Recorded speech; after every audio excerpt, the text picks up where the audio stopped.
This is PrepTest 153, Section 1, Passage 1. This is about film criticism and why it's been ignoring a huge problem. Fairly easy passage, but you don't want to be sloppy or lazy here because there is one move in this passage that catches folks off guard. Now, this one is a humanities passage. The author's main point is that film critics analyze films without asking a basic question. Which version of the film did the audience actually see? Now, the most important paragraph here is the last one. Paragraphs 2 and 3 are evidence. Passage 4 is the argument. That is where the author explains why this problem exists and why it matters. If you read paragraphs 2 and 3 carefully and cruise through paragraph 4, you're going to get the questions wrong. So paragraph 1 does one thing. It opens up a gap. All the writing about film, the serious academic kind, has been abstract. Critics study structure, aesthetics, and audience effects, but they haven't looked at something obvious. What does the audience actually end up watching? The author says external factors get between the filmmaker's intent and the viewer's experience. Now, that word actually is doing work. It tells you the author thinks critics have been living in a fantasy version of film. You want to read this at normal speed. It's the promise of the passage. Everything after it is delivery. Now, paragraph 2 is the first piece of evidence. Distribution messes with films. You get bad subtitles, you get dubbing, which the author calls more profound because the film gets re-edited. And you get retitling, where they give a film a completely new name that has nothing to do with the original. And that last detail is easy to blow past and overlook, but the author is making a specific point here. A new title doesn't just mislabel the film, it changes what the viewer expects before they press play. And so the damage there is starting before you even watch. You want to read this part fast because it's just a list. You want to grab the point and keep moving. The point is, films get changed on the way to the audience. Paragraph 3 does the same thing but turns it up even louder. Television and video do the worst damage. You lose image quality. Ads chop the film into pieces. Station logos sit on top of the picture. Announcers talk over the soundtrack.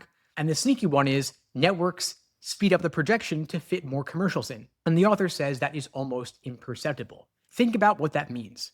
Some of the damage is invisible. The viewer doesn't even know the film has been changed. That's a different kind of problem than bad subtitles. Because you can spot bad subtitles, but you can't really spot a film running 3% too fast. Still, you want to read this paragraph carefully and quickly, because it's more evidence for the same claim. Now, don't memorize the examples, just know that TV is the worst offender and that some damage is hidden. Then you want to slow down. Paragraph 4 is where the passage focuses the questions. The author asks why everyone, both audiences and critics, have just accepted all of this. And the answer has to do with the fact that what makes film different from other art forms is that in painting, everyone knows a reproduction is not the real painting. A poster of the Mona Lisa is not the Mona Lisa. But film doesn't work like that. Film is exactly reproducible. Under ideal conditions, every print of a film is the work itself.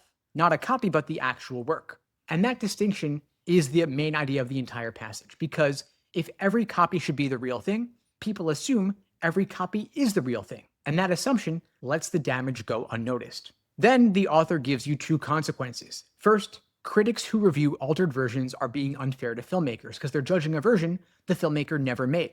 Second, critics who review the original, clean version may set expectations that don't match what viewers actually see. Either way, the criticism fails because it's disconnected from reality. Now, the key move is that comparison between film and other art forms. The reproducibility of film is what should protect it.